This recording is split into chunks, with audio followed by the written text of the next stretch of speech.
相信熒幕前嘅咁多位朋友仔一提起何文田咧，一定係諗到啦，香港嘅正中心位置，又或者呢個34校網，又或者係呢啲低密度嘅豪宅啦。不過最緊要咧，好多人都認為咧，住喺何文田的而且確係中間位置，但係咧交通有啲唔方便喎。我太難啦！但係我哋何文田咧有一條道叫做勝利道，有我哋勝利道嘅物業咧，去翻呢個旺角東嘅地鐵站咧，就需要2首歌時間多少少嘅啫。咁除咗可以擁有呢個34校網同埋九龍城中學校網咁好嘅學術氛圍之外咧，我哋亦都鄰近翻呢個旺角區啦，所以買嘢食嘢購物非常地方便啊。而喺呢度，今日 Candy 就要同大家睇一個咧742尺，做咗3房2個洗手間，最緊要跟埋工人房俾你都不特止，仲有一個接近500尺嘅空中花園，俾你飽覽住整個香港嘅氣息。今日 Candy 即刻同你睇睇。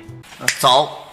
影到前嘅咁多位大家好，我係香港土生土長地產好朋友 Candy。咁今日 Candy 嚟到呢個項目啦，我相信咁多位爸爸媽媽一定至愛。擁有34校網同埋九龍城中學校網咧，相信一定係你最心水嘅選擇啦。而入門口位置咧，份商亦都幫你做咗雙開門設計啦，亦都細心地幫你做咗呢個拍卡指紋密碼門鎖噶啦，保障翻你其他家庭成員嘅私隱啊。到客飯廳嘅部分咧，我哋會見到咧整個客飯廳做得四方啦。嗱，雖則面積唔係好大啊，但係能夠攞到個咁高樓底，再加埋出邊咁靚嘅曼克頓景觀咧，整個氣勢出晒嚟啊！其他家庭成員浴室方面咧，雖則整體面積唔算真心好大啊，但係佢做得四方咧，整個空間非常之實用，而且最緊要喺我哋市區當中咧，好多時啲洗手間咧都冇明窗噶嘛，呢邊有翻明窗，幾邊做翻一大對流，咁就通爽好多啦。嚟到我哋其中間細房嘅方面咧，我哋會見到整體嘅面積空間幾咁大咧，你見佢做咗個 store 咧都完全冇問題啊！嗱，正常畫位方面咧可以做翻5尺床，再加大型衣櫃啦，而且廳房同向一樣可以望翻呢個栩栩如生嘅獅子山景同埋呢個飛鵝山景添啊！由於我哋舊戶入契嘅關係啦，所以露台方面我哋分咗2大個喎，其中一個當然喺我哋呢個客飯廳位置啦，出嚟感受下先。嗱，雖則佢唔係好深啊，但係因為佢做得夠闊啦，所以整體出邊所有景觀拉入室內都真係幾正啊！而且細心嘅發展商亦都幫你做晒吧台喺度啦，早上喺度飲翻杯咖啡，感受住呢個繁華盛世嘅景觀，呢啲咪精神晒咯！我覺得可以。而且你真心不得不